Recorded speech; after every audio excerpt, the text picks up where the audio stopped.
Knights of the Pufflings by Bruce Macmillan.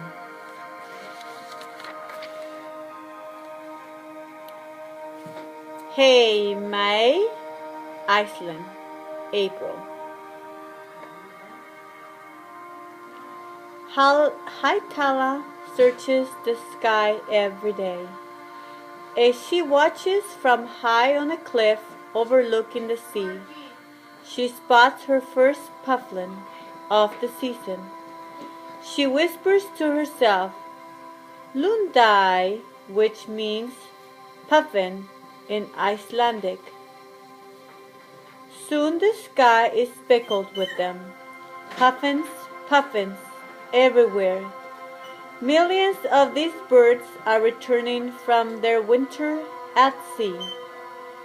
They are coming back to Hallas Island and the nearby uninhabited islands to lay eggs and raise puffin chicks. It's the only time they come ashore.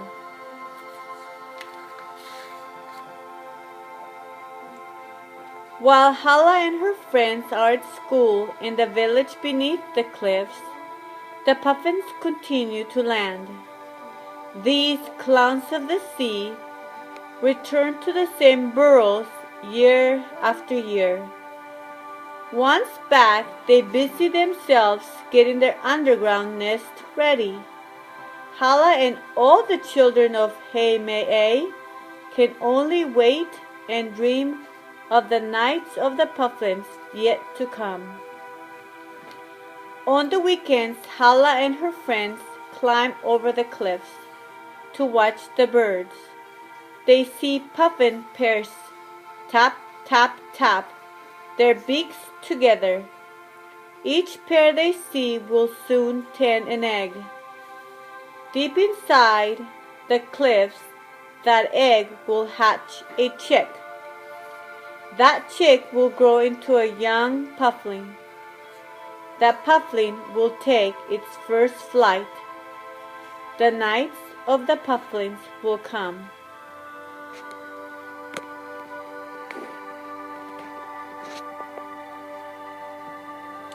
In the summer, while Hala splashes in the cold ocean water, the puffins also splash. The sea below the cliffs is dotted with puffins bobbing on the waves. Like Hala, many puffins that ride the waves close to shore are young. The older birds usually fly out farther out to sea where the fishing is better. The grown-up puffins have to catch lots of fish because now that it's summer, they are feeding more than just themselves.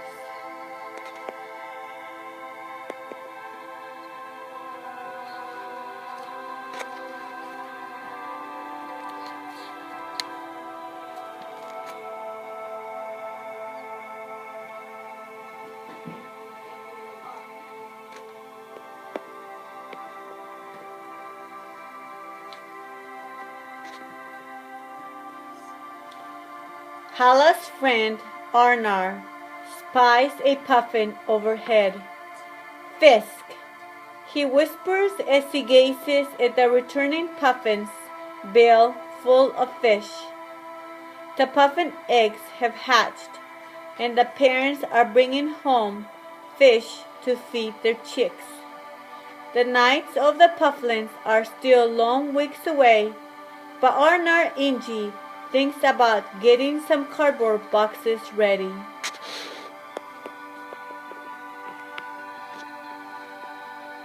Hala and her friends never see the chicks. Only the chicks' parents see them. The baby puffins never come out. They stay safely hidden in the long, dark tunnels of their burrows. But Hala and her friends hear them calling out for food. Beep, beep, beep. The growing chicks are hungry.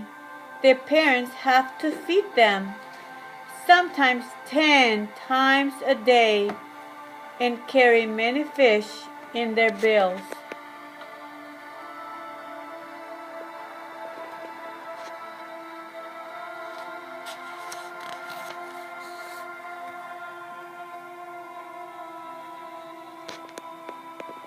All summer long, the adult puffins fish and tend for their feathers.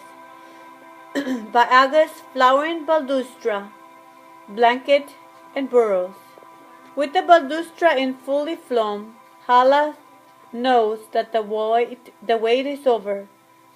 The hidden chicks have grown into young pufflings. The pufflings are ready to fly and will last venture into the night. Now it is time.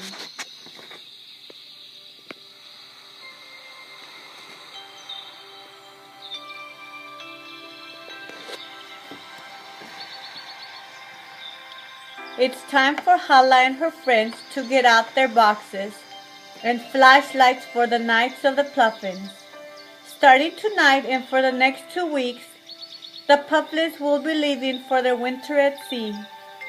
Hala and her friends will spend each night searching for stranded puffins that don't make it into the water.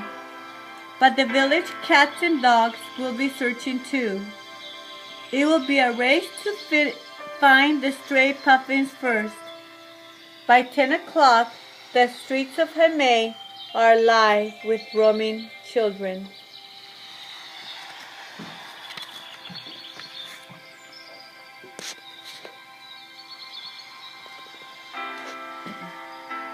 In the darkness of night, the puffins leave their burrows for their first flight.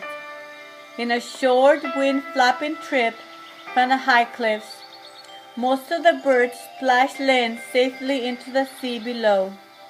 But some get confused by the village lights. Perhaps they think that the lights are moonbeams reflecting the water. Perhaps they think that they crash land in the village every night. Hundreds of the pufflings crash land in the village every night.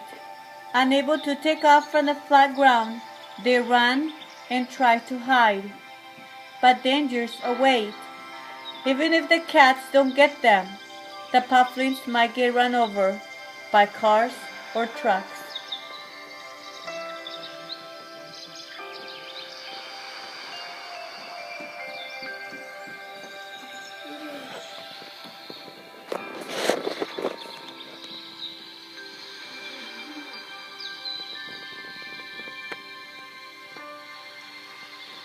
Hala and her friends race to the rescue.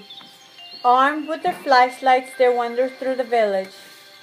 They search dark places. Hala yells out, "Puffling!" in Icelandic, "Lundai paisai hai!" She has spotted one. When the pufflings run down the street, she races after it, grabs it, and nestles it in her arms. Anar Inji catches one too. No sooner are the puffins safe in the cardboard boxes than more of them in the land nearby. Lundi saya, Lundi saya.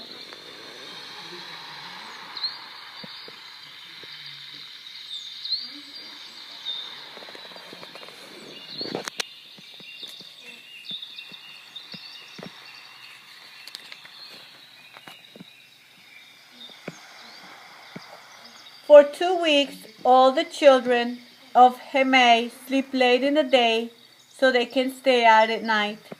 They rescue thousands of pufflings. They are pufflings, pufflings everywhere, and helping hands too. Every night, Hala and her friends take the rescue pufflings home. The next day, they send their guests on their way. Hala meets her friends, and with the boxes full of pufflings, they will hike down to the beach.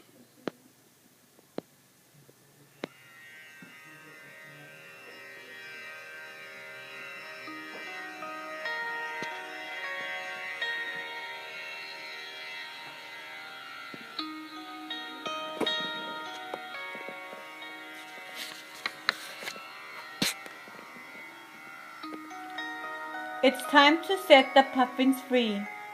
Hala releases one first. She holds it up to get used to its first flapping its wings.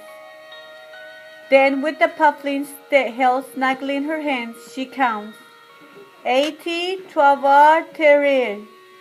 as she swings the puffling 3 times between her legs. The lady's swing is the highest, launching the bird up in the air and out over the water beyond the surf. It's only the second time this puffin has flown, so it flutters just a short distance before safely splashing.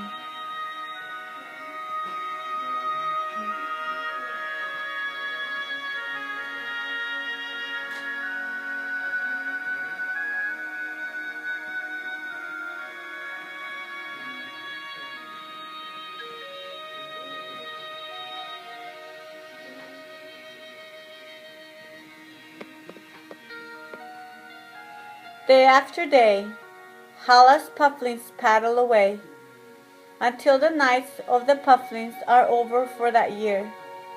As she watches the last of the pufflings, the adult puffins leave for the winter at sea. Hala bids them farewell until the next spring. She wishes them a safe journey and she calls out, "Goodbye, goodbye" in Icelandic. Bless, bless.